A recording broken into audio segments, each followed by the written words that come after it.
Olá, muito bom dia. Hoje é sexta-feira, 25 de janeiro e o Rio Grande em Movimento está começando. No programa de hoje, você vai ver. Alerta: cidades gaúchas registram presença de escorpião amarelo. Número de mortes em acidentes de trânsito cai no Rio Grande do Sul. Pokémon GO, capital, é a 5ª cidade do mundo a receber evento. E ainda, Inter perde de virada para o Pelotas no Beira-Rio.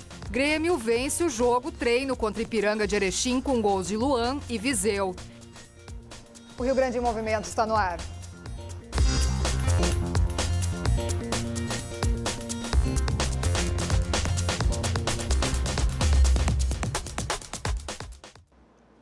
E começamos com um alerta. 6 cidades gaúchas já registraram a presença do escorpião amarelo. No ano passado, 12 pessoas foram atacadas pelo aracnídeo em todo o estado. As cidades com registro do escorpião amarelo são Canoas, Gravataí, Sapucaia do Sul, São Leopoldo, Novo Hamburgo e Porto Alegre. De 2016 até agora, foram registrados 121 casos de aparecimento e 10 acidentes só na capital gaúcha. A picada pode ser fatal, principalmente para idosos e crianças. Para atender o estado, a Vigilância em Saúde distribuiu o soro entre as 19 coordenadorias regionais de saúde. Os escorpiões dessa espécie se adaptam ao ambiente urbano. Por isso, é importante colocar telas nos ralos, vedar soleiras de portas e colocar telas em janelas. Em situação de maior risco, entrar em contato com o Centro de Informação Toxicológica do Rio Grande do Sul. O sítio funciona 24 horas por dia, né? Daí já pode mandar uma foto, daqui a pouco a gente pode identificar e ver que não é o amarelo, pode ser o preto com uma tonalidade diferenciada de cor, ou manchado, né? Ou enfim, tranquilizar a pessoa. Pode ligar também para o 156 se realmente for o amarelo, que daí eles vão, a prefeitura vai lá fazer uma busca, uma limpeza, né, no local. E uma boa notícia agora sobre os acidentes de trânsito aqui no estado. O número de mortes caiu 20% em 2018.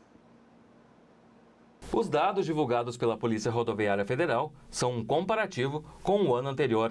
De janeiro a dezembro de 2018, foram 249 acidentes graves, com 314 óbitos, contra 323 acidentes e 390 mortes na malha federal em 2017. Já o número de flagrantes de álcool ao volante aumentou. O de excesso de velocidade recuou. Foram lavradas 317 mil multas no ano passado. O excesso de velocidade corresponde a cerca de 55% desse total. A Polícia Rodoviária atribui os dados ao aumento de rigor na fiscalização e a um comportamento mais seguro dos condutores. E o Ministério da Educação prorrogou as inscrições do Sistema de Seleção Unificada, o SISU 2019, agora até domingo. O prazo original vencia hoje. A prorrogação acontece porque desde o primeiro dia de inscrição, os estudantes relataram dificuldades de acesso ao site, além de problemas na hora de fazer a inscrição.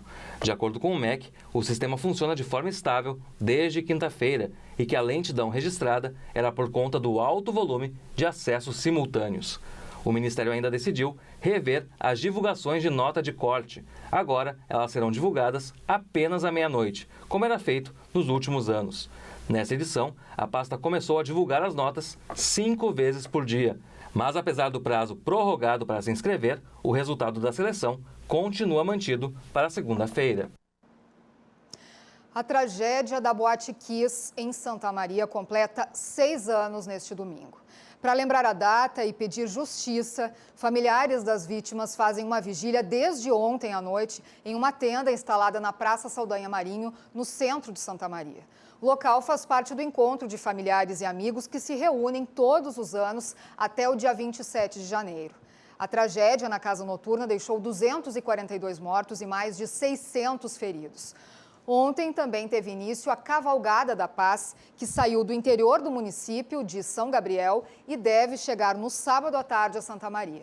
Na Universidade Federal de Santa Maria também ocorrem várias atividades. No domingo, outros eventos vão acontecer em frente ao prédio onde funcionava a boate. Uma das ações é a apresentação de um questionário online sobre o projeto de curadoria do memorial, que deve ser construído no terreno onde funciona a boate. E na manhã de ontem, a Associação Educadora São Carlos, a AESC, anunciou a disponibilidade de recursos para a expansão do Hospital Mãe de Deus aqui em Porto Alegre. O plano diretor foi apresentado hoje. 144 milhões. Esse é o valor do recurso apresentado nesta quinta-feira para a expansão do Hospital Mãe de Deus em Porto Alegre. Depois de entregar recentemente o novo Hospital Santa Ana aqui na capital, a ESC sinalizou o investimento para a obra no Mãe de Deus. 41 milhões serão destinados para a primeira etapa das obras, que deve começar ainda no segundo semestre de 2019. Parte desses recursos devem ser originados na própria operação, então são recursos próprios. A gente começa a avaliar algumas fontes de financiamento que estão disponíveis no mercado, seja no mercado local, através de linhas específicas de BNDES ou de linhas de AFC que tem lá fora, enfim, focadas em investimentos na área hospitalar. A primeira fase das obras projeta a construção de 2 novos prédios, ampliação do setor de emergência e um centro de radioterapia. Serão 105 novos leitos para internação e outros 20 para casos de baixa complexidade. A área frontal de atendimentos de urgência e emergência terá o seu espaço ampliado em até 6 vezes, se comparado com a estrutura atual de atendimento. Em trazendo uma unidade moderna de radioterapia para dentro do complexo, a gente traz com isso todo o nosso conhecimento, a integração das equipes, a facilitação para que esse paciente seja tratado de uma forma mais breve. Nós atingimos pacientes não só de Porto Alegre, mas também do interior, onde esse simples acesso é importante. A segunda fase do projeto promete a construção de um prédio na Rua Grão-Pará. O local deve ser destinado a serviços de imagem e diagnósticos. Todo o projeto tem uma estrutura adaptada e moderna para atender a grande demanda de pacientes na unidade. Agora, o plano diretor será apresentado para a Prefeitura Municipal de Porto Alegre. E depois disso, o projeto irá ser analisado detalhadamente ao longo dos próximos 6 meses.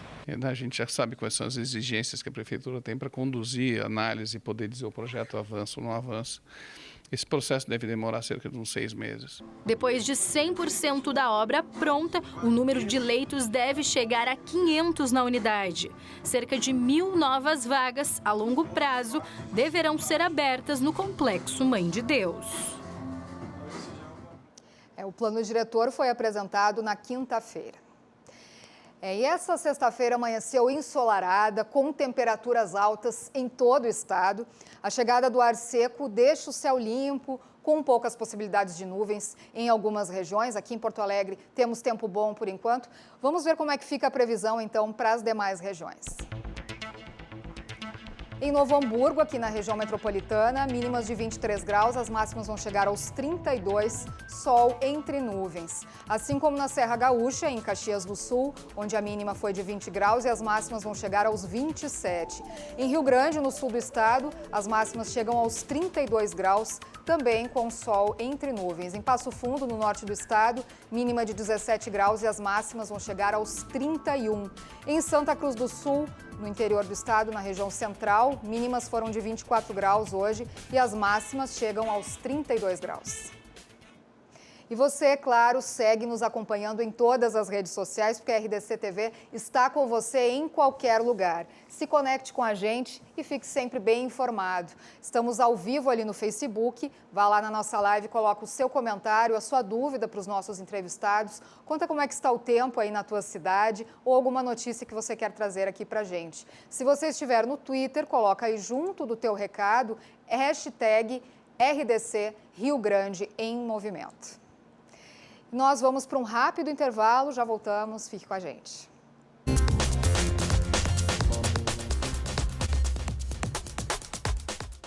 Rio Grande em Movimento está de volta, nosso assunto agora por aqui é teatro. Vamos falar de um espetáculo que vai entrar em cartaz no Porto Verão Alegre. Você vai enviando aí pra gente a tua pergunta, já estamos de olho aqui no Facebook da RDC TV Digital, estamos ao vivo lá, coloca ali na nossa live o comentário, a tua pergunta também para os nossos entrevistados que a gente traz aqui imediatamente. Recebemos então aqui o ator Léo Belo, que está com a peça O Anexo Secreto, que que vai estrear no Porto Verão Alegre deste ano, né? Porque já fez parte aí em outros anos.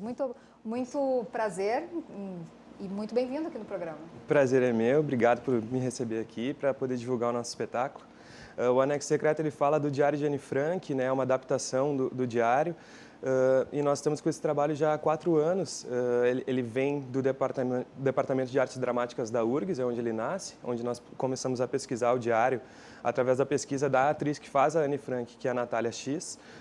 Ela era o estágio de formação dela dentro do curso de bacharelado em interpretação da URGS. E aí nós começamos a pesquisar esse espetáculo e no final daquele ano tínhamos o espetáculo pronto, mas a gente segue repesquisando ele até hoje. E nessa temporada no Porto Verão nós temos inclusive cenas novas que nós criamos a partir de uma reinterpretação do espetáculo nesse tempo que ele já está circulando. Uhum. Pois o diário, ele é baseado na obra ou vocês adaptaram, fizeram algumas modificações ou ele está super similar, semelhante à obra original? As pessoas que assistem costumam dizer as pessoas que já leram costumam dizer que vem bastante coisas do livro, né? Acontecimentos do livro dentro do espetáculo. É uma adaptação, né? Nós nos inspiramos, mas ele não é uma montagem assim ipsis literis, porque como ele é um diário que passa a visão da Anne Frank sobre aquela situação que eles estavam vivendo, nós também tivemos um trabalho de buscar a partir dos relatos dela, da vida, a narrativa dessas outras pessoas que conviveram com ela também, os pais, o casal de amigos que também conviveu com ele no anexo, para também trazer essa maior riqueza dessas histórias todas, né? Todas essas vidas que foram perdidas ali naquela situação. Pois é, a gente sabe que é um best-seller, né? E é um livro super conhecido, entre os mais conhecidos do mundo, né? Mas, para quem não conhece, vamos falar um pouquinho, então, da história, né? Para o pessoal, para chamar o pessoal para a peça, né? Claro. O Memorial do Holocausto também a gente tem aí dentro da história. Vamos falar um pouquinho, então, da história? Claro. Conta a história, então, sob a perspectiva da Anne Frank, de quando, durante a Segunda Guerra, houve a perseguição dos nazistas aos judeus, negros, homossexuais, comunistas, inimigos políticos do regime. E conta a perspectiva do diário dela, do tempo em que ela estava na escola, já convivendo com essa repressão que cada vez era mais próxima do nazismo, até o momento em que ela tem que se esconder com a família em um anexo, um sótão dentro de uma fábrica de temperos e viver ali durante praticamente 3 anos, confinada com o pai, a mãe e a irmã, mais um casal de amigos e o filho, e um outro amigo que chega mais tarde. E essas pessoas, então, passam quase que 3 anos convivendo trancadas dentro de um sótão para tentar fugir da guerra, né? A gente está vendo ali algumas imagens. Aquela ali é a Anne Frank, né? A da saia, xadrez. Essa é a irmã dela, a Margot. A Anne Frank é que está no chão ali com o diário, que se levanta agora. Quem são os atores que estão... Quem é o elenco? O elenco é a Natália Vargas X, que faz a Anne Frank, e também a mãe dela, além de outros personagens. A Manu Goulart, que faz a Margot, que é a irmã dela, e a senhora Van Damme, que é a mãe desse casal que se escondeu com eles. Eu, Léo Belo, faço o Otto Frank, pai da Anne Frank, e o Sr. Van Damme. E o Gabriel Fontoura, que faz o Peter e o Sr. Dussel dentro do espetáculo. A direção? É da Fernanda Moreno e do Juliano Rabelo. Certo. Eu imagino que vocês fizeram um extenso trabalho de pesquisa, né? A gente sabe que surgiram aí algumas notícias mais recentes, né? Até ano passado surgiram alguns... encontraram algumas páginas, né, perdidas dela, que ela teria escrito, inclusive, sobre sexualidade. Sim, a gente busca retratar dentro dessa história que trata da guerra e do sofrimento dessas pessoas, também trazer de forma poética a vivência dessa menina, né? Ela entra no anexo com 13 anos e acaba saindo perto de 16, né? Quando eles são encontrados. E então ela passa por esse crescimento entre a adolescência e essa fase dessa menina que está se tornando adulta. E a gente retrata isso no espetáculo, sim. E é interessante, né? Porque o espetáculo, assim como o livro, ele é um documento praticamente daquela época. Ele retrata, né, exatamente, foi em 29, né, que ela escreveu. Isso, iniciou a escrita. Que ela iniciou, né, a escrita do diário, então retrata exatamente o nazismo e as situações históricas, né, que ocorreram naquela época. Isso está presente como no espetáculo? A gente traz isso a partir da perspectiva, da visão dos personagens sobre o que acontecia, sobre os relatos, até porque havia muita desinformação na época por parte principalmente do regime, né? Se soltavam boatos do que acontecia e do que não acontecia, para desacreditar quem dizia que existiam campos de concentração, de que as pessoas estavam sofrendo. Então, a gente trata por essa perspectiva e também de relatar em imagens e cenas que retratam, deixam ambígua essa relação se aquilo está acontecendo de fato ou se é algo que aconteceria fora do anexo. E a gente traz aí a repressão sobre os judeus e outras cenas que retratam essa violência. Certo. Bom, a gente sabe aí que ela tinha as irmãs, ali aparece uma irmã, né?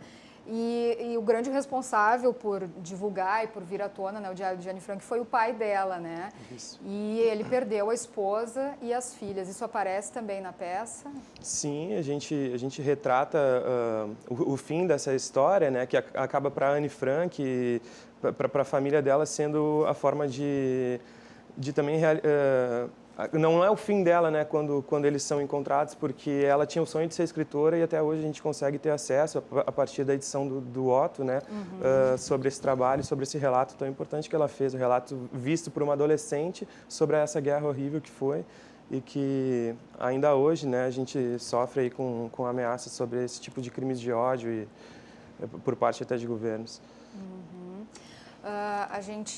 Quem é que fez o figurino ali, a gente percebe também que demonstra bem como ela retratava também, aparece nas fotos, né, tá bem semelhante.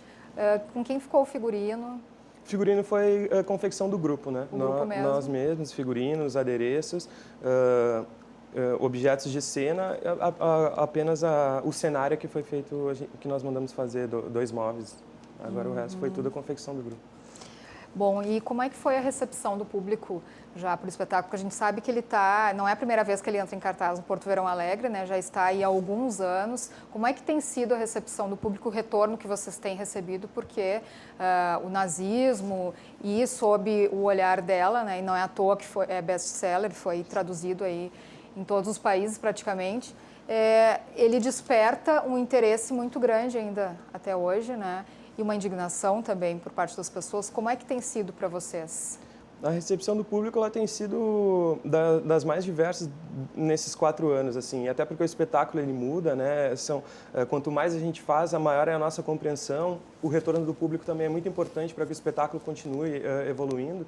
E a recepção tem sido muito boa. Nós fizemos 2 temporadas no Porto Verão em anos anteriores com ingressos esgotados em praticamente todas as apresentações e com uma repercussão muito boa após, tanto que nesse ano o Porto Verão nos convidou a estar no Instituto Goethe, um teatro maior do que nós estávamos nos apresentando, justamente por essa procura que veio crescendo ano a ano.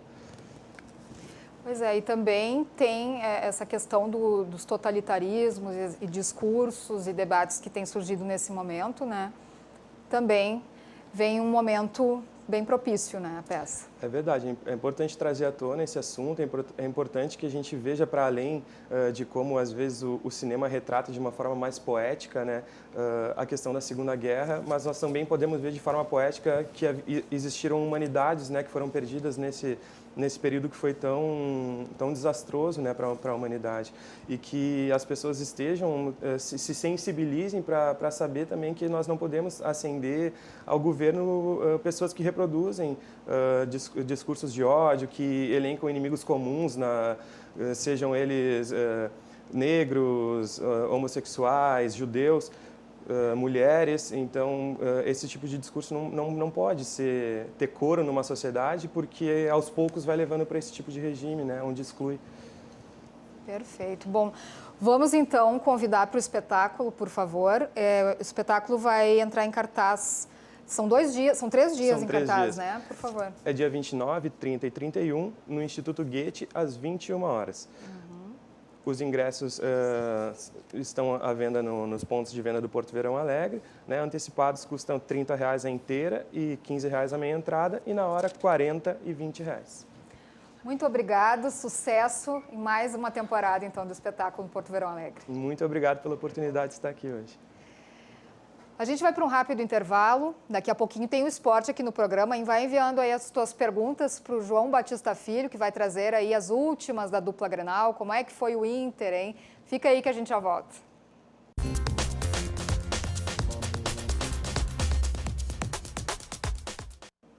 Rio Grande em movimento de volta, hein? A gente quer saber como é que foi o Internacional, as últimas notícias do Grêmio também. João Batista Filho já está aqui, traz tudo pra gente. Muito bom dia, JB. Tudo bem? Bom dia para todo mundo e até para os colorados que não estão num dia assim tão bom, né? Não, brincadeiras à parte, foi só o primeiro jogo da temporada, né? Mas não foi nada legal o resultado. O Guilherme Paz conta a partir de agora pra gente. No reencontro com a torcida colorado, o Internacional recebeu o Pelotas. O Inter buscava a liderança, já que estava apenas a 1 ponto do líder Grêmio. Oder Hellmann mandou a campo o que tinha de melhor, mantendo a base do ano passado para buscar o resultado. Mas o Pelotas também precisava da vitória. Depois da derrota em casa no último domingo, o time de Gavilã queria estragar a festa. Treinamos. Nesse curto tempo de preparação que tivemos desde o jogo do Juventude até hoje, treinamos e trabalhamos muito em relação a principalmente a parte mental, porque às vezes depois de uma derrota começa as dúvidas principalmente, e isso a gente tentou trabalhar muito, além de toda a parte tática e técnica que tem que ser trabalhada. E logo no início, William Potker, em jogada individual pela direita, bateu na trave e contou com a sorte para abrir o placar. Gol contra de Adriano Lara. 1-0 Inter.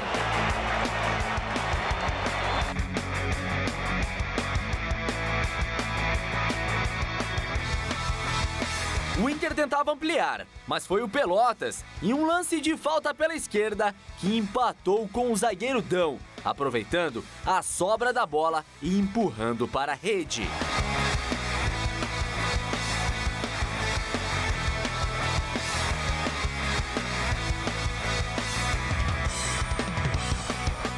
Imediatamente ao gol, o Internacional tentou pressionar, mas deixou espaço para o contra-ataque. Renato, arrancando sozinho da intermediária, quase fez um golaço. E era pelo lado direito do campo que o Inter criava as melhores oportunidades. Depois de toque de Iago, Nico Lopes acertou a trave. E no segundo tempo, o Pelotas surpreendeu. Foi em falta cobrada por Germano, que um gol contra mudou a história do jogo. Bruno, o estreante do Internacional, desvia e faz Pelotas 2-1.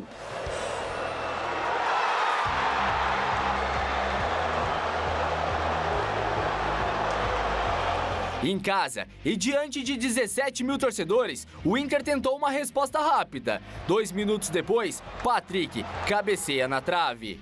Oder Hellmann até que tentou, colocou Neilton e Sobis. O camisa 23, que reencontrava os torcedores depois de 8 anos, mas não foi suficiente.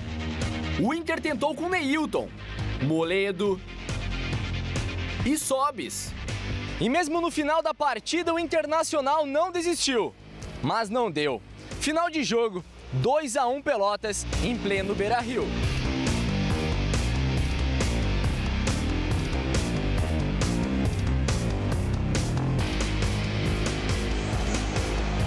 Eu não gosto de perder, e nós não gostamos de perder. E quando você perde, você sai chateado mesmo, tem que sair, tem que doer. A derrota não pode ser natural. E nós não encaramos aqui derrota, nunca encaramos e não vamos encarar na derrota com naturalidade. Agora, nós precisamos ter um entendimento do quão no início está a preparação, tanto física quanto técnica, quanto tanto tática.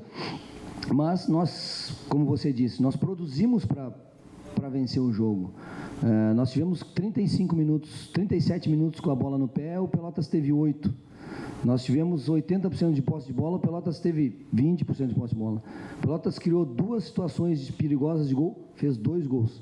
E nós criamos 8 ou 10 situações, de 6 a 10 situações, e fizemos 1 gol. Então significa por isso que o futebol é essa paixão aí, porque pode acontecer com todas essas circunstâncias, em todas essas situações que nós criamos, que nós buscamos, que nós tentamos encontrar soluções diferentes para buscar o empate, buscar a vitória, não conseguimos e o Pelotas se defendeu. Então tem que dar méritos à equipe do Pelotas, méritos ao treinador, ao Gavilã, que montou uma estratégia bem definida, veio aqui, competiu muito forte em termos de marcação e quando teve suas oportunidades aproveitou.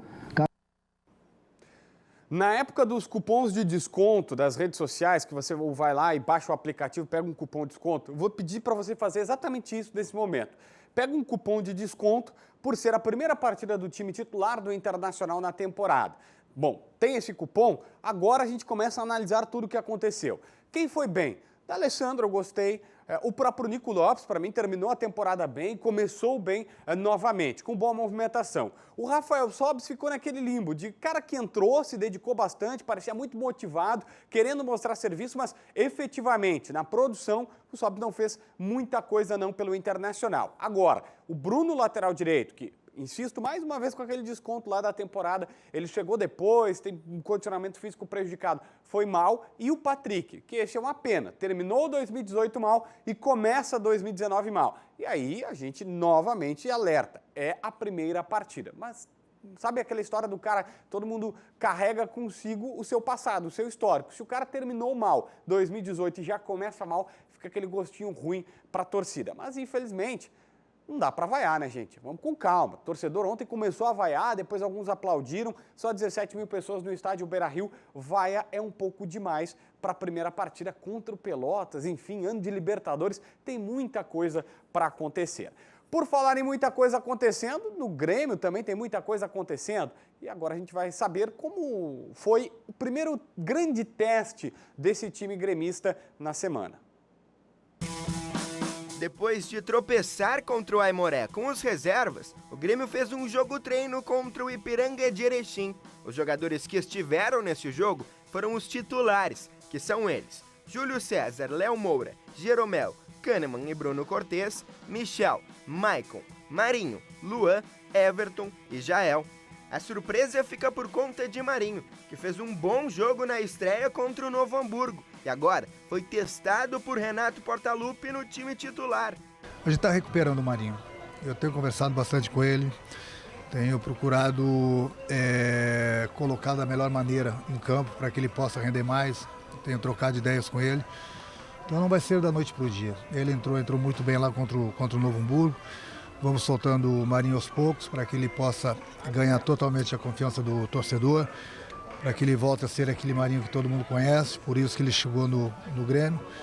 Vamos com calma. O goleiro Júlio César também é outra surpresa. Quando contratado, treinava com o time reserva. Agora, assim como o Marinho, vem sendo testado no time titular. Já aos 20 minutos de jogo-treino, Luan cobrou um pênalti justamente sofrido por Marinho e botou o Grêmio na frente do placar. Depois do intervalo, já com time misto, o recém-contratado atacante Felipe Viseu aumentou a vantagem do tricolor. O time de Erechim, que atualmente está na Série C do Campeonato Brasileiro, quase diminuiu o placar no segundo tempo, mas a partida não oficial terminou 2-0 para o Grêmio. O próximo duelo do tricolor, desta vez oficial, é na segunda-feira, em casa, às 8 horas da noite contra o Juventude, pela terceira rodada do Campeonato Gaúcho. São estratégias diferentes, né? Como a gente viu, o Internacional, para mim, fez uma espécie de jogo-treino oficial contra o Pelotas, com todo respeito, acho que eu me faço entender, e o Grêmio opta por colocar só os reservas e ficar fazendo jogos contra o Aimoré, contra o Ipiranga, que é um time que, o Cruzeiro, na realidade, de Porto Alegre, contra o Ipiranga, que é um time já mais forte, que está na Série C do Campeonato Brasileiro. Um primeiro grande teste do técnico Renato, apostando no Marinho na ponta direita, quem sabe recuperando esse jogador, com o Felipe Viseu fazendo gol, mas aquele ali até eu faria, né? Mas a gente sabe que o Viseu vai ganhar mais chances. Eu fecho aqui com uma notícia, com uma informação sobre TT, o Furacão TT, não é o PP, esse que está sendo titular em alguns momentos no time do Grêmio, é o TT, 18 anos das categorias de base do clube, está neste momento no Chile, para a disputa do Sul-Americano Sub-20. Acontece que ontem pela manhã, o empresário Frankenolda e o empresário, dois agentes, né? Na realidade o Frankenolda representa o Shakhtar Donetsk da Ucrânia e o Pablo representa o TT. Eles foram até Osório, na casa do presidente Romildo Bolzan Júnior, fizeram duas propostas para contratar o jogador, 10 milhões de euros e 12 milhões de euros. Agora, o Grêmio recusou. Eles estão assinando com 18 milhões de euros. Só para a gente ter uma noção, 18 milhões de euros dá 76 milhões de reais. Você não ouviu mal, não. 76 milhões de reais. Só que o Grêmio diz, só vende o TT pela multa. A multa, 100 milhões de euros. 427 milhões para a gente arredondar aqui. O porquê que o Grêmio está fazendo isso, sendo que é muita grana? Romildo não está precisando de dinheiro, as contas estão equilibradas e esta é a grande virtude da gestão do presidente atual. E ele disse, quero colocar o TT para jogar, ele precisa ter seu tempo. Primeiro ele dá a resposta dentro de campo, depois será vendido. Esta foi a resposta do presidente Romildo para o empresário do TT. Mas aí fica a dica, quando retornar do Chile, se o cara está na seleção brasileira, sub-20, é verdade, mas tem 18 anos. Se o Shakhtar Donetsk contrata visivelmente bons jogadores do Brasil, o William, Bernard, Tyson, o Douglas Costa, se eles têm esse talento, está na hora é porque eles viram alguma coisa no TT. Então está na hora do Renato chamar ele, porque melhor que o Caio ele é. Tá certo, Lilian? É isso aí, JB. Um bom fim de semana para você. Na segunda-feira está de volta aqui com as últimas informações da dupla para a gente. Nós vamos para um rápido intervalo e você daqui a pouquinho pode responder, pode perguntar aqui para a nossa especialista responder tudo sobre direito de família. Ela já está aqui conosco. Vai escrevendo a tua pergunta lá na nossa live que a gente já volta.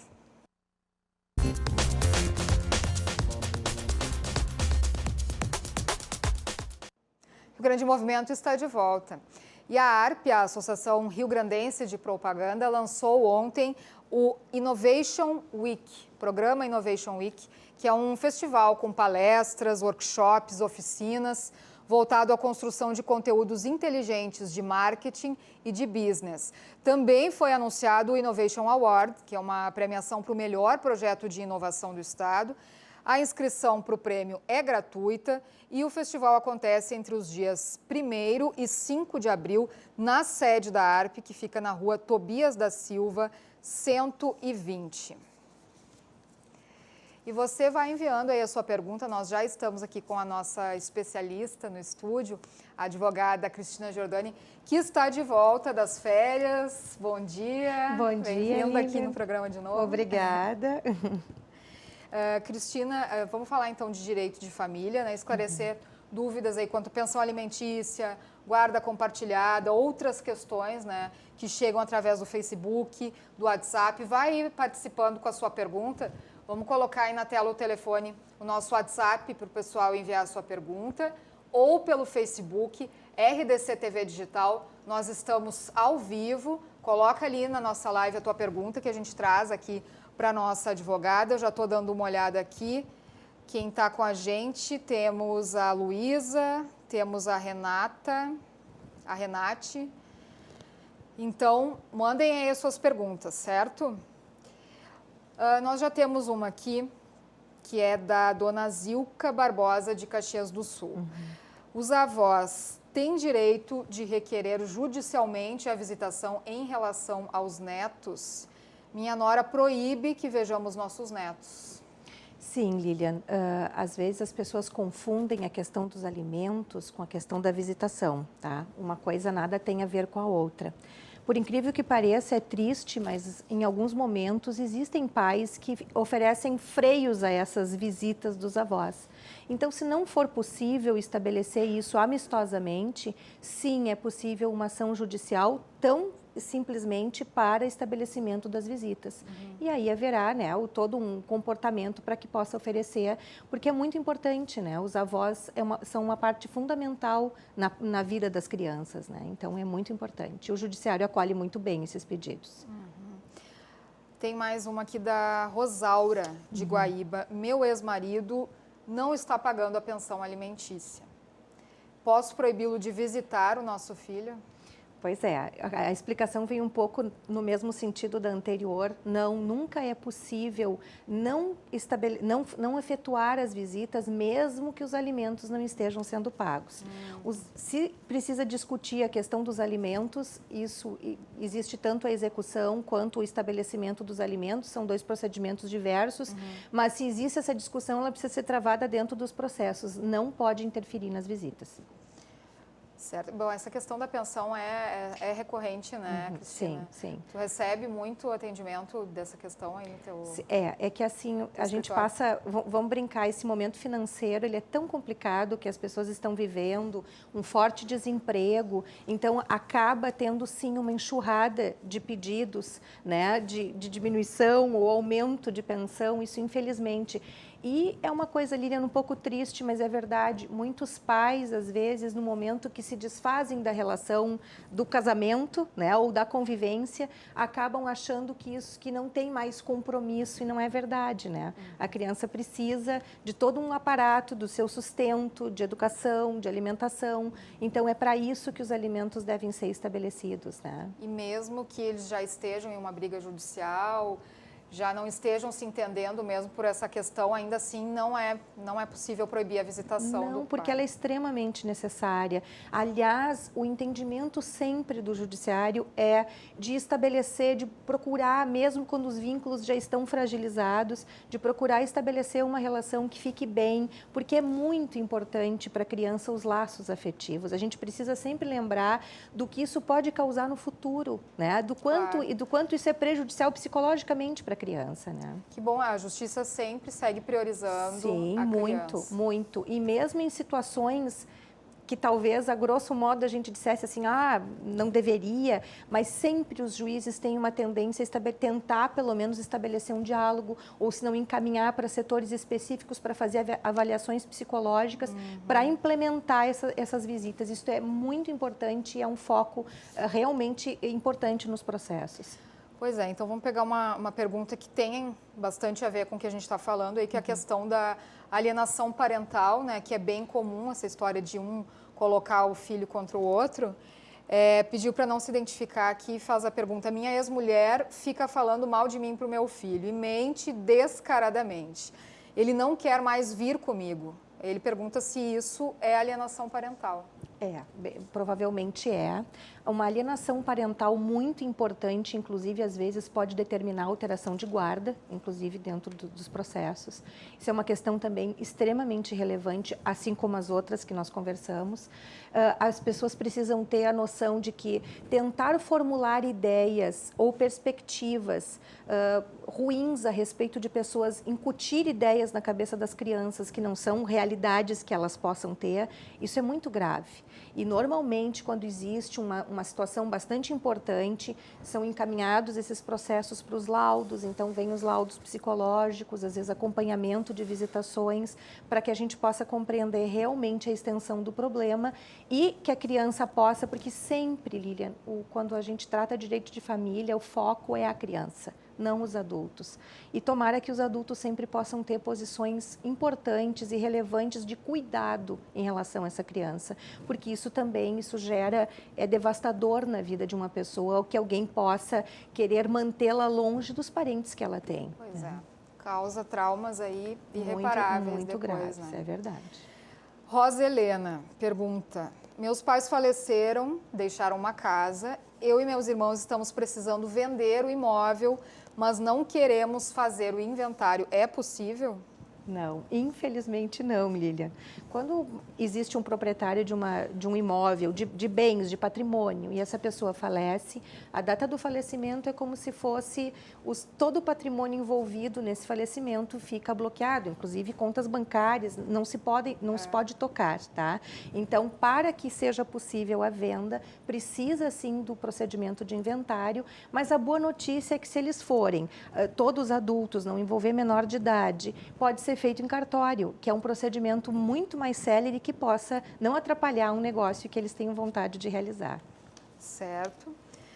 Aqui também não se identifica, pede para não se identificar. Estou grávida, não sou casada e não tenho condições de pagar as despesas com a gravidez. O pai não quer ajudar com nada. Essa é outra situação, infelizmente, comum, né? Exatamente. Já posso pedir pensão na justiça antes do bebê nascer?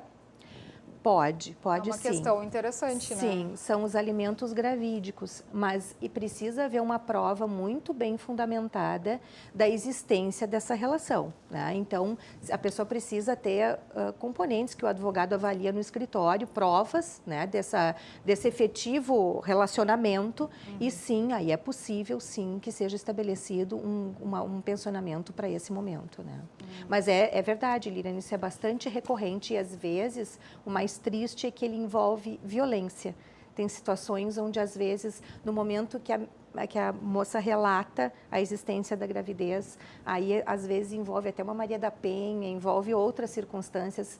Existem coisas bem graves, assim, infelizmente o comportamento das pessoas às vezes nem sempre é acolhedor, como a gente imagina, né? Sim, e há alguma diferença, por exemplo, se estão em um relacionamento ou não, se é uma mãe solteira, né? Ela sabe quem é o pai, enfim, há alguma diferença aí? Facilita mais em algum caso ou outro ou não? É que assim, ó, se existe um longo namoro e essa prova existe, esses alimentos vão ser caracterizados com mais facilidade. Não havendo, aí vai ter que haver investigação de paternidade. Se ele chega a dizer que não reconhece ou que talvez não seja, o filho não seja dele, né? Aí passamos para um outro momento da investigatória de paternidade, né?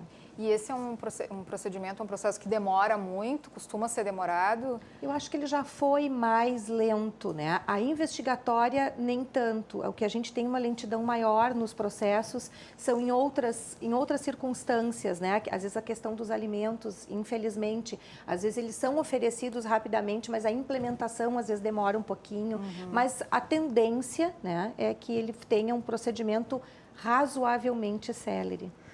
Pois é, já que estamos tocando nesse assunto, né, quando é que é possível pedir, então, esse exame para comprovar a paternidade, o exame de DNA? Quais são as situações que se apresentam em que isso é possível? Quando há negativa, né? Quando eu digo que eu não reconheço, porque aí haveria um outro assunto para ser tratado, que às vezes a pessoa, em vez de solicitar o exame, ela acaba fazendo o reconhecimento legal e depois isso é muito difícil de ser afastado. Então, se houver a dúvida, que é um direito também da pessoa, que ela gostaria de ter certeza da sua paternidade, porque existe todo um envolvimento depois, né? No momento que houver o registro de nascimento, e eu me declaro pai e mãe daquela criança, eu passo a ter todos os reflexos judiciais desse reconhecimento. Então, se tem dúvidas, que isso pode acontecer, então que pleiteie o exame antes do reconhecimento, fica como sugestão até. Porque às vezes as pessoas fazem o contrário disso. Primeiro efetuam um registro e depois disso é que tem que querer discutir se existia a paternidade ou não. E a paternidade afetiva, ela é sempre muito preponderante sobre a questão do registro, né? Sobre a paternidade que não seria advinda do vínculo biológico, né? Tá certo. Para a gente encerrar, então, quais são, dentro, né, desses assuntos que nós tratamos hoje, aí, dentro do direito de família, pensão alimentícia, alienação parental, quais são os casos mais recorrentes assim, no teu escritório, os mais comuns mesmo? O desfazimento das relações, seja do casamento, os divórcios, né? Ou o desfazimento da união estável, isso é bastante recorrente. A questão de alimentos, nem preciso dizer, é muito raro que alguém estabeleça isso. A esperança, quando a relação se desfaz, é de um estabelecimento desses valores espontaneamente. Sim. Mas à medida que o tempo vai passando, normalmente isso não acontece. Então, eu sugiro né, que sempre as pessoas busquem por uma questão de organização, porque os alimentos, eles são um direito da criança, não é um direito da mãe ou do pai. Como muitas mães acabam entendendo. Né? Então, assim, como é um direito da criança, que isso quanto antes se estabeleça, porque, inclusive, a dúvida também bastante recorrente, por incrível que pareça, às vezes as pessoas não estabeleceram judicialmente e elas acham que elas têm depois como receber os valores esses que não foram pagos espontaneamente. Sim. Isso não há possibilidade. Então, quanto antes for estabelecido judicialmente, aí sim passa a haver o débito, não ocorrendo o pagamento, passa a haver o débito. Né? Mas isso sim é bastante recorrente e fundamental essa organização. Né? Tá certo. Eu estou de olho aqui no Facebook, você vai enviando aí as suas perguntas para a gente, seus comentários. Nós, então, recebemos novamente aqui a Cristina Giordani. Até a próxima semana, Cristina. Até a próxima semana, muito obrigada, é sempre um prazer. Um ótimo final de semana. Obrigada. Bom, e você já ouviu falar de Pokémon? Certamente, né, em diferentes faixas etárias. É a caça ao Pokémon também. Pois vai ter um grande evento aqui em Porto Alegre nesse final de semana, Pokémon Go. Vamos dar uma assistida aí, vamos ver o que o Matheus trouxe de informações pra gente. A interrupção vai acontecer na Avenida Edivaldo Pereira Paiva, a partir da rua Nestor Ludwig, até a rótula João Belchior Marques Goulart. O evento acontece em 3 pontos da cidade: Gasômetro, Anfiteatro Pôr do Sol e Parque Marinha do Brasil. O Departamento Municipal de Limpeza Urbana vai destacar 18 garis que ficarão espalhados por toda a orla do Guaíba, além de 30 tonéis extras para descarte de resíduos. É esperado um público de 25 mil pessoas nos 3 dias de evento, que é gratuito.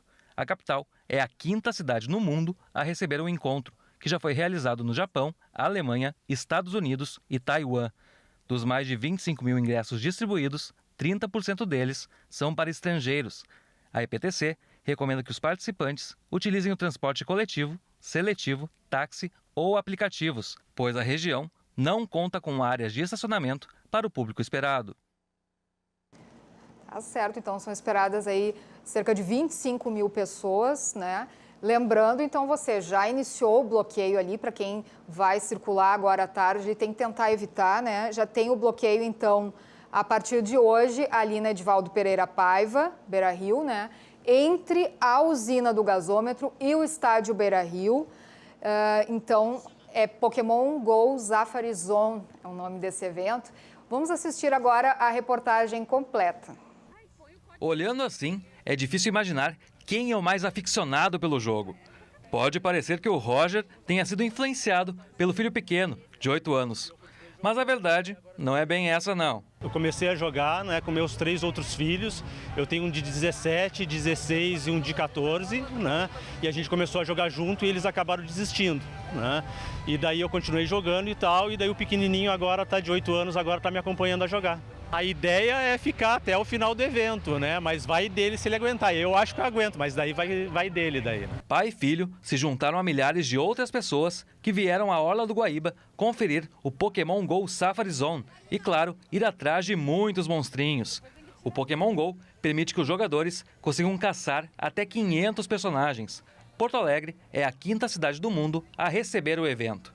Para os organizadores, a cidade oferece vários atrativos, como a própria região, à beira do Guaíba. A orla é uma questão magnífica, é uma área magnífica para nossos jogadores, tem diversão, a gente pode caminhar, tem uma segurança incrível, temos 29 câmaras oferecidas pela Prosempa. O Latinoamérica é o mercado mais grande, de maior crescimento para nós nesse momento. E o Brasil, no Latinoamérica, é o mercado mais grande. A expectativa da organização é que 30 mil pessoas passem por aqui até domingo. O evento é gratuito, mas 25 mil sortudos ganharam ingressos que permitem caçar pokémons mais raros. É o caso da Karine. Ela foi uma das agraciadas com este convite especial. Entre idas e vindas, a funcionária pública tem o jogo desde 2016 instalado no celular. E agora, claro, quer aumentar a quantidade de monstros no aplicativo. Faltam muitos porque tem pokémons que são regionais, que são de fora daqui, aí fica difícil de conseguir. Então, falta um pouquinho ainda para completar a Dex, que a gente chama, né? Foi bastante corrido para conseguir o ingresso para cá, né? Tentei vários dias e aí consegui hoje e aí vou aproveitar o dia. O evento acontece em 3 pontos da cidade: Gasômetro, Anfiteatro Pôr do Sol e Parque Marinha do Brasil. Tá aí, então, um ótimo programa para esse final de semana, entre tantos outros, né, que temos aqui na capital, inclusive o que trouxemos aqui do Porto Verão Alegre. Um ótimo final de semana para você. Na segunda-feira, ao meio-dia, a gente está de volta. Até lá.